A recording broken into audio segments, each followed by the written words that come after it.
Hello, my name is Keith, and this is a series of videos about healthy living. If you like these videos, I ask you to subscribe on my YouTube channel, Get Healthy Now. It does help out a great deal and doesn't cost you a thing. This video was created during the Mayor's Fitness Challenge, where communities competed against each other to be deemed the most fit city. And now this was at our kickoff event on February 7th of 2021, so obviously still under COVID conditions. So we didn't have any events where we brought people together. We did our classes and our even exercised individually and put our minutes in that way. And Health First provided this class on healthy eating. Christine Van Workum, a nutritionist, is the presenter. Hi, everyone. I'm Christine Van Workum.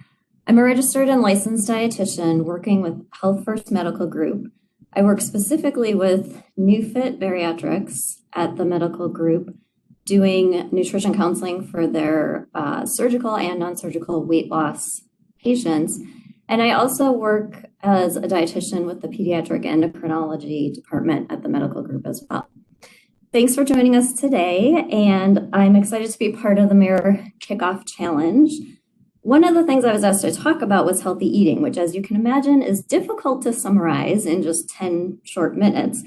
So I'm going to do the best I can to give you some basic tips on what healthy eating is and how hopefully you can implement that at home for your friends and family and loved ones. So one of the things that I often encourage people to think about with healthy eating is balance and variety. So one of the tools that we often use as a dietitian with nutrition counseling is choosemyplate.gov. So this website has a ton of information on it and gives several examples of meal planning tips, recipe ideas, tips for portion control, things for kids and adults to do together at home. So one of the things for healthy eating guidelines is, like I said, balancing your plate. So as you can see, there's 5 different food groups, which we educate people on the benefits of each.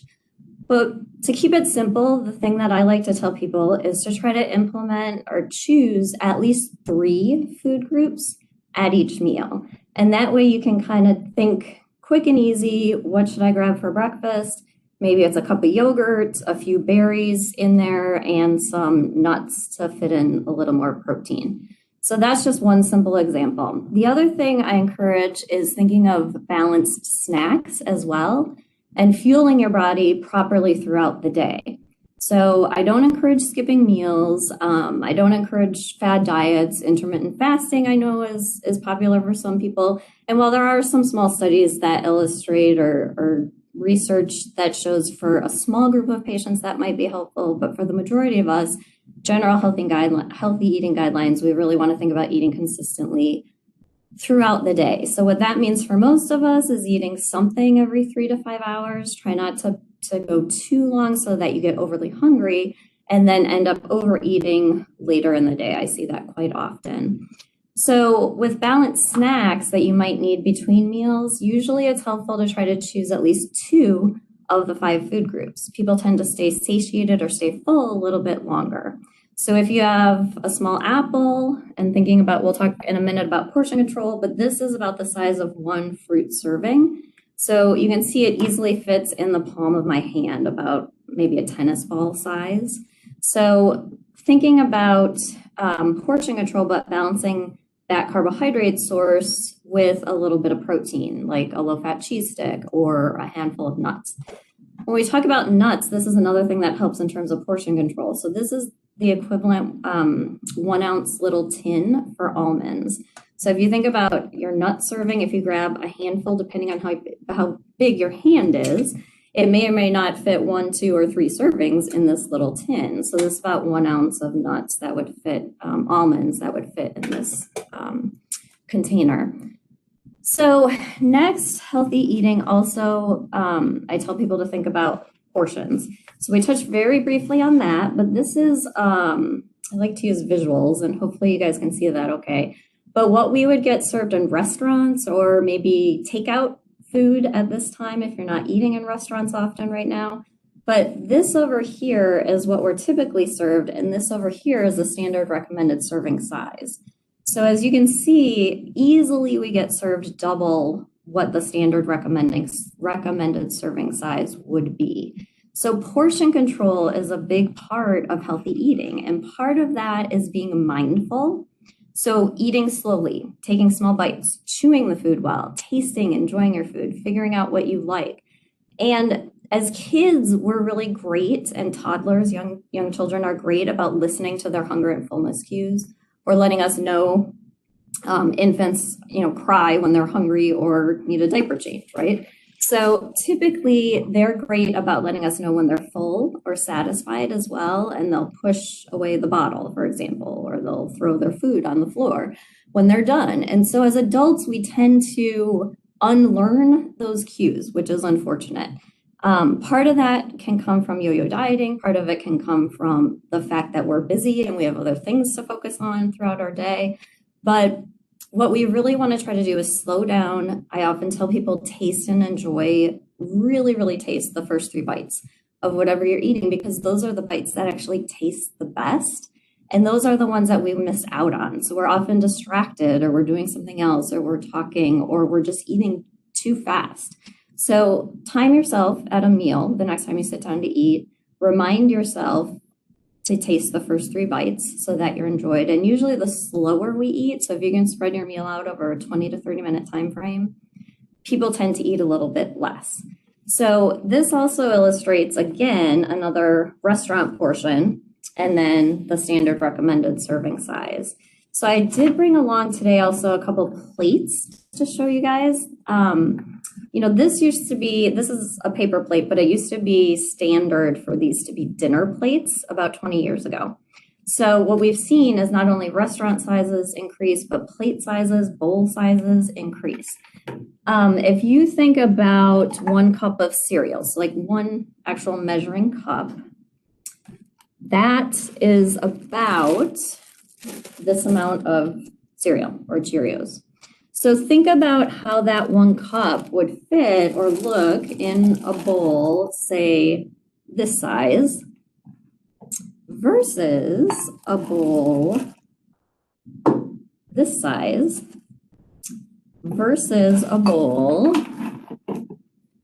this size. So think about what kind of containers are you using at home, and what are you using to serve yourself? So if your goal is gradual weight loss, for example, we encourage people to use smaller plates. If you have lunch-sized plates, use those at dinner time. Or we tend to fill up whatever we use. If your goal is to gain weight, try to use a bigger plate. So little things like that. I often encourage not drastic changes, but really focusing on small, short-term, attainable goals. So oftentimes when we talk about diet changes, what we would like people to do is, or what I encourage is to pick a few things to focus on from week to week. So it might be 2 things, like drink more water, stay hydrated better, add a vegetable at dinner time, or cook 1 meal together as a family. There's tons of research about the importance of family meals. And one of the things that we often find is that if we can get kids at a younger age engaged and interested in trying new food, which I know can be a challenge because I have 2 littles at home myself, but the more we can cook with them, expose them repeatedly to trying different types of fruits, vegetables, lean protein sources, things that we know make a balanced meal, different food groups, and really shying away from the fad diets, the things I should or shouldn't have.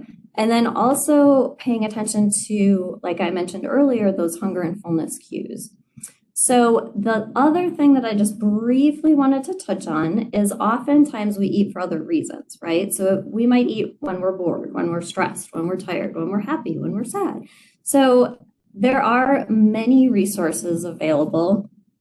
One is, I really enjoyed this book, Eat What You Love, Love What You Eat, because it talks about breaking down your relationship with food and how to not do chronic yo-yo dieting throughout your life, because we know long term that doesn't really last. It's not very sustainable.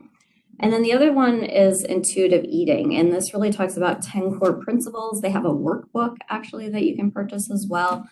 But 10 core principles of your relationship with food. So it's really our goal is to be healthy, fuel our bodies, but also to think about what we call eating competence. So how to respond appropriately, honor our hunger and fullness, and prioritize healthy eating at home and eating out. So you don't have to cook gourmet meals to be healthy. Focus on 1 or 2 small changes at a time. And what I really help more than anything is that it just encourages everyone to focus a little bit more on what they're putting into their body to stay healthy, especially during this time. So not to just focus on weight loss or scale numbers, but also to think about how to engage, stay fit and healthy with your families and friends, and mostly importantly for yourself. Thanks for joining us.